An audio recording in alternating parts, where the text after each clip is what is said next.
खुदावंद यसुम से के कादर और जलाली नाम में आपकी सलामती हो। व्यूअर्स, मैं हूँ आपकी होस्ट सीनी इमैनुअल और आप देख रहे हैं प्रोग्राम नाकाबिले यकीन।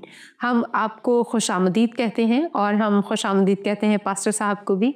Thank you sister. पास्टर साहब, आपका बहुत शुक्रिया। और गुज़िश्ता प्रोग्राम्स में हम बात कर रहे थे दुनिया के कदीम साइंसदानों की, और आपने एक बहुत बड़े साइंसदान जिसने साइंस को ख़ुद तख्लीक किया और सारी चीज़ों को तख्लीक किया, आपने हमें वहाँ तक पहुँचाया।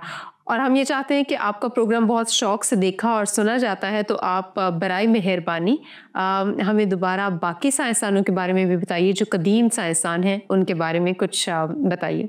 बहुत शुक्रिया सिस्टर।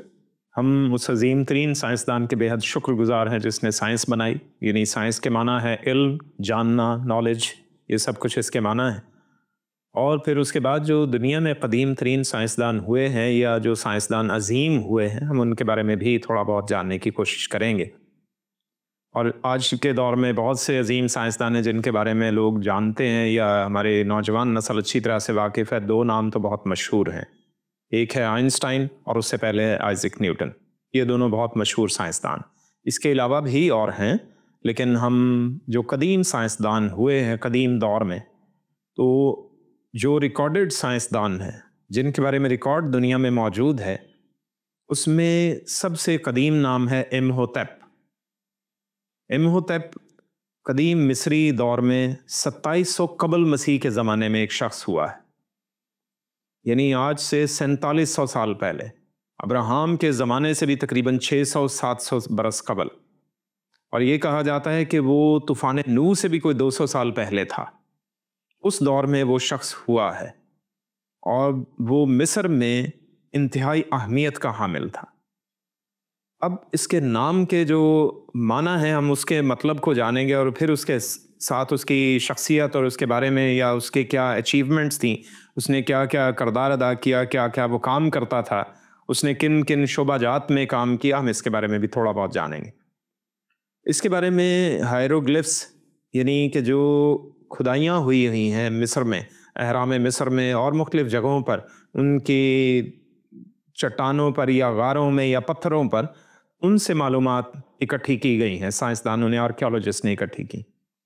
तो उसका नाम असल में तो इम्होटेप नहीं है, ये उसका टाइटल है, ये उसका खिताब है। इम्होटेप इसके माना है, यानी ये दो अल्फाज का मजमुआ है कदीम मिस्री ज़ुबान में, जिसके माना है जो सलामती लेकर आता है। सही। यानी इम के माना है आता है और होतेप यानी वो जो सलामती लेकर आता है। ये इसका टोटल मतलब बनता है। तो वो शख्स कदीम ज़माने में या उस दौर में वो उनका एक देवता माना जाता था। लोग उसकी ऐसे इज्जत करते थे जैसे एक देवता की इज्जत करते हैं। फ़िरौन का वो वज़ीर कहलाता था। वज़ीर भी जो है वो कदीम मिस्री ज़ुबान का लफ्ज़ है जो आज तक हमारी ज़ुबानों में इस्तेमाल होता है। मुख्तलिफ़ ज़ुबानों में, फ़ारसी में भी है और भी जो एशियन लैंग्वेजेस हैं उनमें ये लफ्ज़ इस्तेमाल होता है। तो वो प्राइम मिनिस्टर था, वज़ीर आज़म था, और उसके अलावा उसकी खूबी ये थी कि वो साइंसदान था, और ना सिर्फ आम साइंसदान, उसे पॉलीमैथ कहा जाता है। एक नई इस्तिलाह जो इस सदी में जो डेवलप हुई है वो ये है कि जो मुख्तलिफ़ शोबाजात में या मुख्तलिफ़ मज़ामीन पर महारत रखता हो उसे पॉलीमैथ कहा जाता है। यानी मुख्तलिफ़ मज़ामीन में माहिर, वो इस तरह का शख्स था। वो यानी फ़न तामीर में भी, इंजीनियरिंग में भी माहिर था, वो माहिर इंजीनियर भी था।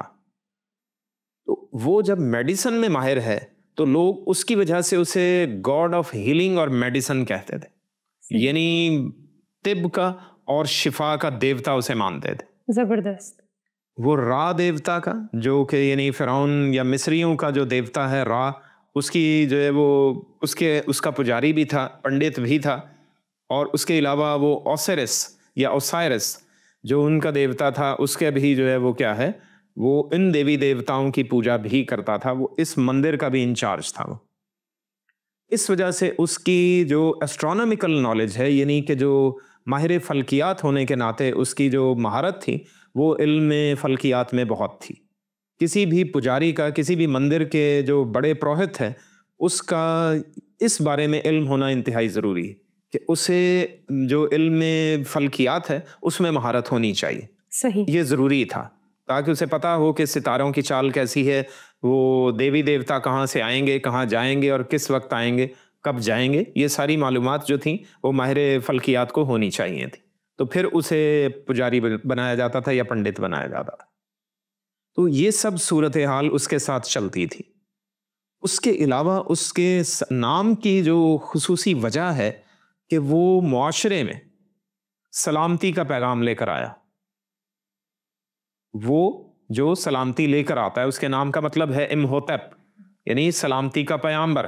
दुरुस्त। वो अपने मुआशरे में मिस्री तहजीब में ये माना जाता है, उसे मिस्री तहजीब का समझ लीजिए कि जो पूरी दुनिया पर जो सुपर पावर रही है मिस्र, वो सकाफत जो थी उसका उसे बानी या बाप कहा जाता है कि उसने इस तरह से मिस्र को वसअत दी और उनको फैलाया, उनको आपस में प्यार इत्तेफाक से रहने की तालीम दी है उसने कि आपस में अच्छे तरीके से रहो, एक दूसरे के साथ मिल के चलो। और बराबरी के उसने जो है वो तालीमात दी हैं, बराबरी के उसने सच्चाई की तालीम लोगों को दी। और मिस्री ज़ुबान में एक लफ्ज़ है मात, जिसके जो कदीम मिस्री ज़ुबान में था, तो जिसके माना था सच्चाई, तवाज़ुन और तरतीब। तो इसी से लफ्ज़ जो है वो बाद में फिर मौत भी बना है। सही। तो ये उनसे मिलते जुलते दोनों अल्फाज थे। बैन दोनों सेम नहीं है लेकिन दोनों की जड़ एक तरह से मिलती है। तो वो सच्चाई की तालीम देता था, वो तवाज़ुन की तालीम, बराबरी की तालीम देता था और तरतीब की तालीम वो देता था। और उसके ज़माने में जो फ़न तामीर में जो उसका जो सबसे बड़ा कारनामा है वो उसमें जो जौसर का इलाका है, सकारा, मिस्र में जो फ़िरौन था जौसर, उसका इलाका सकारा था। तो ये जौसर जो था ये 2700 कबल मसीह के ज़माने में फ़िरौन था जिसका ये वज़ीर था इम्होतप। उसका मेन इलाका जहाँ पे उसने हुकूमत का जो है वो मरकज़ रखा था या जो दारुल हुकूमत उसने बनाया था वो था सकारा। तो सकारा शहर में इसने एक पहला जो माना जाता है कि इसने एहराम तामीर करवाया था, वो इम्होतप ने करवाया था। और वो स्टेप पिरामिड है, यानी उस पे सीढ़ियाँ हैं। वो बहुत ज़्यादा यानी खूबसूरत तो नहीं बना हुआ, लेकिन ये ज़रूर है कि वो काफ़ी जो है वो अहम था क्योंकि वो सबसे पहला पिरामिड माना जाता है। अब तक दरियाफ्त शुदा तमाम एहरामों में वो सबसे कदीम है सकारा का, और वो इम्होतप की निगरानी में बना था। अब उसकी जो ख़ास बात है वो ये कि वो तूफ़ान नूह में भी सरवाइव कर गया। उस पिरामिड ने तूफ़ान नूह को झेला है। सही। तो इस वजह से उस पिरामिड की या उस एहराम की बेपना अहमियत है। वो दूसरे तमाम पिरामिड्स बाद में बने, ज़्यादातर जो अब तक दरियाफ्त हुए हैं वो सब के सब सिफाए जो अबू अल हॉल का मुजस्मा है या जो एहराम जो स्फिंक्स कहलाता है, जो शेर का धड़ और जो है वो इंसान के चेहरे वाला मुजस्मा है यानी एहराम है, उसको जो है वो भी कदीम दौर में बना हुआ है। वो भी तूफ़ान नूह में सरवाइव किया है। सही। लेकिन ये वाला जो स्टेप पिरामिड है ये इसने बनवाया था, इसकी निगरानी में बना था, तो इस वजह से इसकी बड़ी अहमियत है। तो ये जो था साइंसदान, अब इसने बहुत सी चीज़ें डेवलप की हैं। इसने जब वो एहराम बनवाया है तो एहराम की साख्त इसने बताई है कि एहराम इस तरह से तामीर किया जाए। एहराम तो हम ये समझते हैं कि वो मकबरा है, तो दरअसल जब इसने बनवाया है तो वो मकबरा नहीं है। सही। क्योंकि वहाँ पर किसी की जो है वो ताबूत नहीं मिले, किसी भी बादशाह की लाश जो है वो एहराम से नहीं मिलती। ये सिर्फ हम लोगों तक जो मालूमात पहुँचाई गई हैं या पहुँचती हैं वो यानी कि मैं ये कह सकता हूँ कि फरसूदा मालूमात है। सही। वो ये है कि जी सिर्फ इनमें उनके मकबरे होते थे या उनकी जो है वो लाशें होती थी, सही। या उनकी मम्मियों को महफूज किया जाता था, ऐसा नहीं। बस उसके किसी एक कोने में छोटे से हिस्से में शायद ऐसा मुमकिन हो, लेकिन उनका जो मकबरा होता था वो साइड पर है। सही। एहराम किसी और मकसद से बने हुए हैं, एहरामों के बनाने का मकसद ही कुछ और था। उनको साइंसदान निकोला टेस्ला ने, जो दुनिया का अजीम तरीन साइंसदान हो गुजरा है, जो आइंस्टाइन और जो आइजैक न्यूटन है, इन दोनों से भी बड़ा साइंसदान। सही। निकोला टेस्ला, जिसकी ज़्यादा दुनिया में अहमियत नहीं समझी गई और उसकी तालीमात को या उसके इजादात को बहुत ज़्यादा यानी दबा दिया गया। एक कह लीजिए कि अपने आप को फेम देने के लिए वो क्या किया गया, उसकी तालीमात को दबा दिया गया। सही। इस बात का अंदाज़ा इससे करते हैं, हम इम्होटेप की तरफ अभी आते हैं, लेकिन मैं ये बताना ज़रूरी समझता हूँ क्योंकि इसने निकोला टेस्ला ने अहराम के बारे में जो बात बताई है, वो मैं जो बताऊंगा वो दरअसल हकीकत में असल मकसद था अहरामों को बनाने का। सही। तो उस वक्त इसकी बात का मजाक उड़ाया गया था।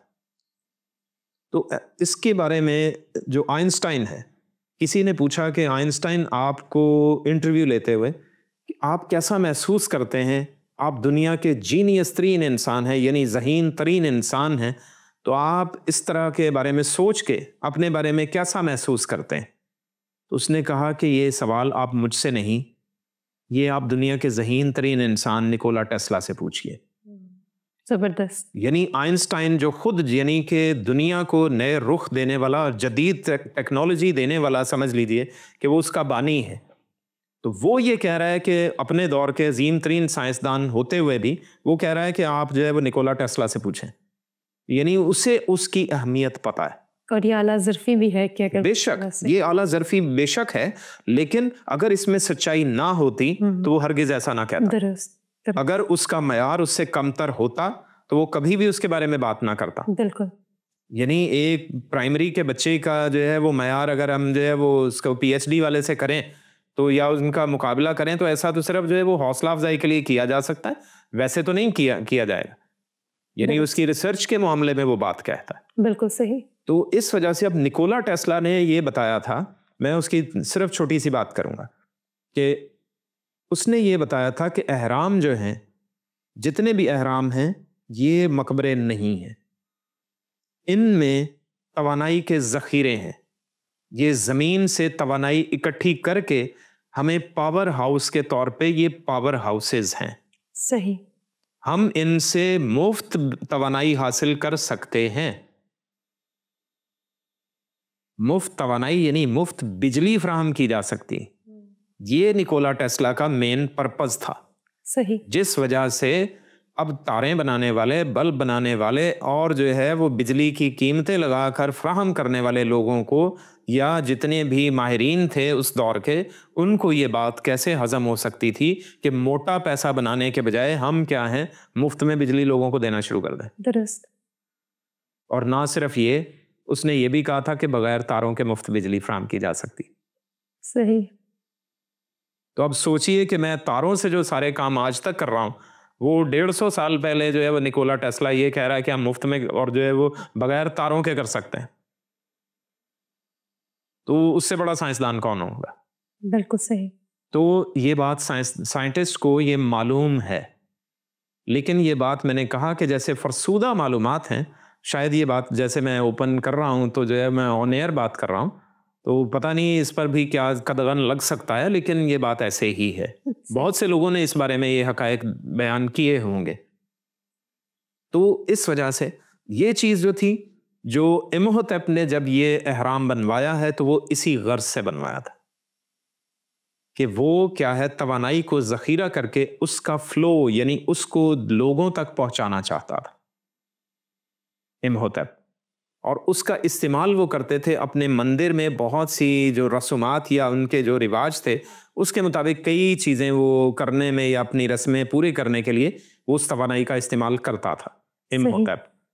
यानी बाज़ औक़ात जो है वो बिजली गिरा के दिखा दी या आग लगा के दिखा दी, तो ये चीज़ें जो थी वो इस तरह से तवानाई के ज़रिए भी कर रहे थे। सही। वो इस एहराम से तवानाई हासिल करके और भी जो रिचुअल्स थे, जो उनकी रसूम होती हैं मंदिरों में या कुछ भी तवानाई के ज़रिए कहीं आग लगा के दिखा दी और कोई मामला या जो कोई तरीक़ाकार है वो काम करके दिखा दिया, तो इस तरह से वो तवानाई का इस्तेमाल करता था इम्होटेप। अब ये चीज़ें सिर्फ थोड़ा सा इशारा मौजूद है जो बाकी रह गया है, चट्टानों पर खुदा हुआ या हायरोग्लिफ्स की सूरत में मौजूद है, तो सिर्फ इशारा है, सिर्फ ये डिटेल में नहीं बात, क्योंकि अब ये चीज़ें रिकॉर्ड में बाकी रही नहीं जो उसकी तहरीरें थी वो ज़्यादा बाकी मौजूद नहीं है। सिर्फ उसके कामों के बारे में, दूसरों ने उसके बारे में जो लिखा है वो मौजूद है। फिर उसके अलावा उसके जो फ़न तिब था, जो मेडिसन और जो महारत उसकी सर्जरी में थी, जो यानी जराही के मामले में किस तरह से सर्जरी है, तो उसने इब्तदाई दौर में या उस दौर में जो था वो सर्जरी भी उसने कुछ की है। जबरदस्त। यानी लोगों का कहा जाता है कि उसने खून तक जो है वो लोगों को ट्रांसफ़र किया है। वो थोड़ा सा जो है वो साइंटिस्ट जो उसके बारे में जो मालूमात मिली हैं वो उसके बारे में अंदाज़ा लगाते हैं। बराह रास्त ये मालूमात लिखी हुई नहीं मिली कि उसने इस तरह से खून ट्रांसफ़र किया है, लेकिन बाद में आने वाले उससे बहुत सालों के बाद, कई सदियां गुजरने के बाद, जो यूनानी और रोमी जो माहिर तिब थे, जो डॉक्टर्स थे जो उनके दौर में, उनको मैं माहिर तिब कह सकता हूँ या डॉक्टर कह सकता हूँ, तो वो उस दौर के जो माहिर तिब थे उन्होंने उसके नाम का इस्तेमाल किया है। सही। उन्होंने इम्होटेप के बारे में बयान किया है और उसके तरीक़ाकार को अपनाया है, ये भी लिखा हुआ है। क्योंकि इनके बारे में तो बहुत सी मालूमात मौजूद हैं, इनकी तहरीरें भी बहुत सी मौजूद हैं, यूनानियों की और रोमियों की। तो इससे कई सौ साल पीछे चले जाएं तो इम्होटेप मौजूद है। तो वो क्या है, वो अपने दौर में इन पर काम कर रहा था, और बल्कि ये तो कई हज़ार साल के बाद उस पे आ रहे हैं, कई सदियां, यानी कि इनमें शायद तकरीबन 1000-1500 साल का वक्फा है। तो उस दौर में भी जो यूनानी हैं वो उसके बारे में लिख रहे हैं। तो इसका मतलब है कि ये जो मालूमात थी इम्होटेप के बारे में, ये यूनानियों और रोमियों तक पहुंची हैं, तो उन्होंने फिर उसके बारे में डिटेल लिखी। और तिब के शोबे में, यानी मेडिसिन के शोबे में, इन्होंने मेडिकल के शोबे में इम्होटेप को बहुत ज़्यादा कोट किया है। हम यूनानी अद्वियात और यूनानी तिब और यूनानी मेडिसिन के बारे में बहुत ज़्यादा डिटेल में यह बात सुनते हैं कि लोगों ने बहुत काम किया। यूनानी तिब की बात होती है कि जी वो देसी अद्वियात की बात होती है तो उसे यूनानी तिब कहा जाता है जी। तो ये हर्बल मेडिसिन का जो है वो हम यूनानी मतलब के नाम से जो है वो लगा देते हैं कि वहाँ से आई हैं। दरअसल इनको वो लिखते हैं, यूनानी लोग लिखते हैं कि हमने इन्हें इम्होटेप से क्या किया है, हासिल किया है। यानी इम्होटेप की जो तहरीरें थी उन तक पहुँची, किसी ना किसी तरह कॉपी होती हुई, नुस्खा होती हुई उन तक पहुँची हैं। तो उन्होंने सदियों का सफ़र किया है, लेकिन बाद में वो कहाँ गायब हो गई हम इनके बारे में नहीं जानते। सही।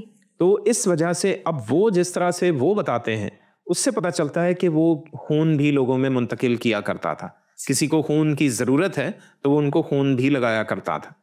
और इसमें उसने भेड़ की नसों का इस्तेमाल भी किया है। भेड़ों की नसें आज से कई जो है वो यानी दिहाइयाँ या सदियाँ पीछे चले जाएं, तो जब जो है वो जदीद तिब का आगाज़ हो रहा था, जदीद मेडिकल साइंस का आगाज़ हुआ है, तो यूरोप में कुछ डॉक्टर्स जो थे उन्होंने भेड़ों की नसों का ही इस्तेमाल करके खून ट्रांसफ़र करना शुरू किया था। और ऐसे होता था, भेड़ों की नसों को वो ट्यूब्स ट्यूब की सूरत में इस्तेमाल करते थे। सही। तो ये इम्होटेप ने उस दौर में किया था। जबरदस्त।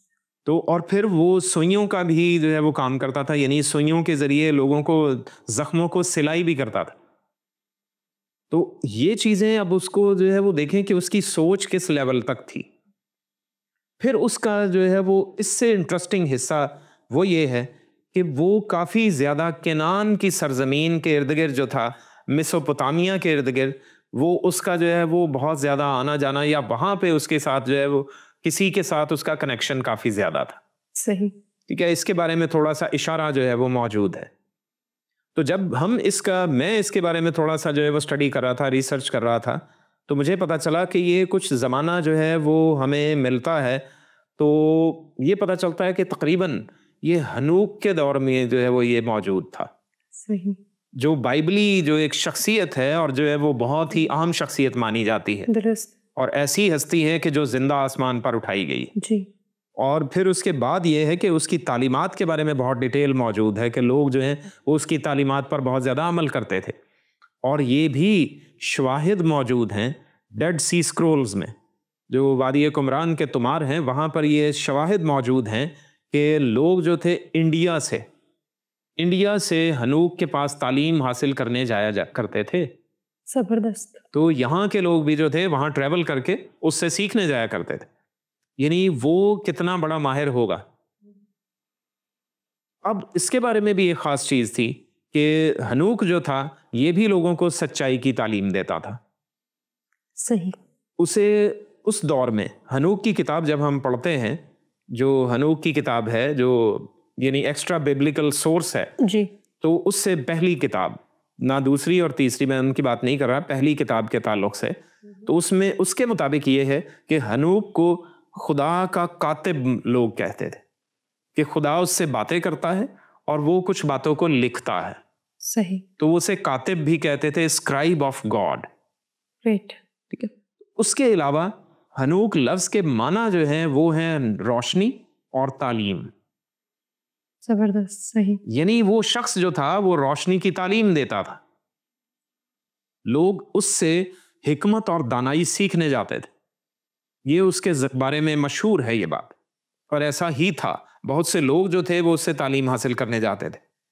इंडिया के कई जो इलाके हैं उनमें जो तालीमात पाई जाती हैं, या मंदिरों में जो हमें तहरीरें मिलती हैं, या कह लीजिए कि कुछ जो निशानात और इशारे हैं, तो उनमें बहुत से जो रमूज छुपे हुए हैं, उनसे पता चलता है कि वो वहां से कुछ तालीम हासिल करके आए थे लोग। अब इसके अलावा उसमें अब इमोहतब भी उसी दौर में है। ये मिस्र का जो है वो बहुत बड़ा उस्ताद है, और उधर जो है वो हनूक जो है वो उधर मशरकी जो करीब था उसका जो है वो सबसे बड़ा उस्ताद है। तो वहां पर इसके बारे में क्या है, उस ये सुनने में आया कि इमोहतब उससे मिलने जाता था और उससे तालीम हासिल करता था, या आपस में डिस्कस करते थे। शायद ये भी स्कॉलर था पहले से, या वो पहले स्कॉलर था, तो दोनों आपस में दो बड़े स्कॉलर मिलकर डिस्कशन किया करते थे। तो इस चीज़ के बारे में वजाहत मौजूद नहीं है, लेकिन जहाँ तक मेरी समझ है या मेरी जो सोच काम करती है, मेरा मानना ये है कि ये इमोहतब उससे जाके तालीम हासिल करता था, क्योंकि सच्चाई की तालीम उसके पास थी। वो खुदा से तालीम पाता था, और लोगों में जो तरतीब है, तवाजुन है, उसके बारे में वो बहुत ज़्यादा लोगों को तालीम देता था। ये हनूक की खूबी थी। जब वो रोशनी की तालीम दे रहा है, सच्चाई की तालीम दे रहा है, लोगों को आपस में मुतवाज़न तौर पर रहने, ज़िंदगी बसर करने और एक दूसरे के साथ मिलकर तरतीब से चलने की तालीम दे रहा है, तो यकीनन यही बात इमोहतब कर रहा है बाद में जाके। तो बैक वक्त जो है वो दोनों एक ही तरह की तालीम दे रहे हैं, तो इसका मतलब है दोनों में कोई ना कोई कनेक्शन मौजूद है। बिल्कुल ठीक। अब इसके दलाइल जो है वो मैं क्यों दे रहा हूँ, या मैं क्यों इस चीज़ को ऐसा ही समझता हूँ कि वो तालीम उससे हासिल करता था, हनूक से। उसकी वजह सिर्फ हनूक नहीं है, क्योंकि हनूक के साथ जो जुड़े हुए और उसके बुजुर्ग हैं, जो उससे पहले के लोग मौजूद हैं, और फिर उससे उसके बेटे भी पैदा हो चुके हैं, उससे मतुसिला भी पैदा हो चुका है, या उससे जो है वो पहले जो लोग मौजूद हैं, आदम भी मौजूद है अभी तक। आदम की डेथ अभी नहीं हुई है। जबरदस्त। सही। हनूक जब तक जिंदा है, आदम की डेथ अभी नहीं हुई। आदम 130 बरस का जब उससे सेत पैदा हुआ, और उसके बाद लिखा है कि वो 800 बरस और जीता रहा। तो अभी हनूक क्या, उसके बाद के भी जो है वो बच्चे शायद उससे देख लिए होंगे। तो इस सूरत में वो शख्स जो इमोहतब है, वो जाकर उस शख्स से जरूर मिलने की कोशिश करता होगा जो पहला शख्स है, जिससे दुनिया की नस्लें चली। वो अपने अबाओ अजदाद से वो मालूमात हासिल करने की कोशिश करता होगा कि किस तरह से तुम्हारा वजूद आया, किस तरह से तुम्हारी जीनियाती जो है वो तख्लीक कैसे हुई। वो एवोल्यूशन को एक तरफ रख कर, यानी नज़रिया इर्तिका के बजाय वो नज़रिया तख्लीक को बेहतर तौर पर समझने के लिए वो जाकर आदम से मिलता होगा। बहुत खूब। इसलिए ना सिर्फ आदम मौजूद है, सेत है, इनूस है, किनान है, मुहल्लल है, यारेद है, सब मौजूद है, और वो उसको आगे आने वाले दौर में जो कुछ होने वाला है उसके बारे में भी मालूमात दे रहे होंगे। इसलिए मेरे ख्याल में उसने वो पिरामिड ऐसा बनाया, उसने ऐसा अहराम बनाया जो कि तूफान को सरवाइव कर गया। सही। क्यों? क्योंकि उसे पता चल चुका है कि शायद अब तूफान आएगा। ये मालूमात इन तमाम बुजुर्गान तक ये पहुंच चुकी थी। मैं इसके बारे में पहले भी कई बार कई प्रोग्राम्स में बता चुका हूं कि वो जो नाम है आदम से लेकर नूह तक, ये जो 10 नाम पैदाइश 5वें बाब में है, ये एक नबूवती है। ये एक नबूवती साइकिल या नबूवती तस्वीर या नबूवती चार्ट था जो खुदा ने उनको दिया था। It was a prophetic calendar, ये एक नबूवती कैलेंडर भी था। इस वजह से इम्होटेप अपने इलाके में क्या लेकर गया है? सलामती लेकर गया है। इसलिए उसका टाइटल ही इम्होटेप हो गया है, वो जो सलामती लेकर आता है, सलामती देने वाला। क्योंकि उसे समझ में आ चुका है कि हनूक ये वजाहत से बता रहा है कि हमारा खुदा उतर आएगा। क्योंकि उससे पेशतर, उससे पीछे जो है वो उसके दादा का नाम, हनूक के दादा का नाम महललेल है, जिस लफ्ज के माना क्या है? मुबारक खुदा। उसके नाम का मतलब है मुबारक खुदा, या खुदा मुबारक है, खुदा जिसकी तमजीद की जाए, या खुदा जिसकी हम्द की जाए, ये महललेल के माना है। तो वो ये जानता है कि ये तो वो खुदा नहीं है, ये तो आम इंसान है, लेकिन खुदा इससे बता रहा है कि वो एक वक्त में उतर आएगा।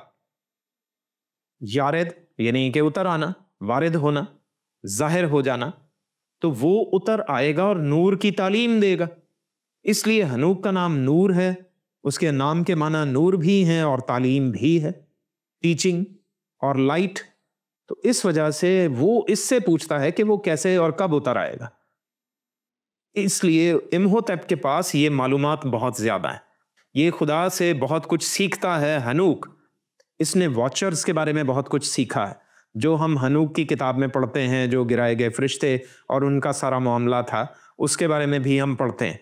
तो इसने फिर जिंदा आसमान पर भी उठाए जाना है, और हो सकता है कि इम्होटेप उस दौर में हो जब ये जिंदा आसमान पर उठाया गया है। तो वो सोचिए कि कितना हैरान हुआ होगा। उसे क्या इन बातों पर यकीन नहीं आया होगा कि ये लोग जो हैं वो वाकई सच्चाई पर कायम। तो सोचिए वो क्या कुछ तालीमात उनसे वो हासिल नहीं करता होगा। दुरुस्त। तो मुझे ये यकीन है कि इम्होटेप अपने इलाके में, मिस्र में, वो यहाँ से तालीम लेकर गया था। इसीलिए वो उसका नाम रखा गया इम्होटेप, यानी वो जो सलामती के नाम से आता है, या वो जो सलामती लेकर आता है। तो दरअसल वो वहाँ के खुदा की सलामती के बारे में ही तो अपने लोगों को बता रहा था कि जो जिंदा खुदा है वो एक दिन उतर आएगा, वही हकीकी तालीम देगा, जो सच्चाई की और रोशनी की तालीम होगी। इस वजह से हमें भी क्या है, इसी खुदा के पीछे चलना चाहिए जो सच्चाई और रोशनी की तालीम देता है। आमीन। Thank you. बहुत शुक्रिया पास्टर साहब। Thank you. व्यूअर्स, उम्मीद है आज का प्रोग्राम आपको पसंद आया होगा, और आपको भी मेरी तरह से बहुत खुशी हुई होगी कि हम देखते हैं कि दुनिया के कदीम साइंसदान किस तरह हमारे खुदा से और इब्तदाई नस्लों से उनका रब्ता था। अपनी आरा से हमें ज़रूर आगाह कीजिए। देखते रहिए प्रोग्राम नाकाबिल यकीन।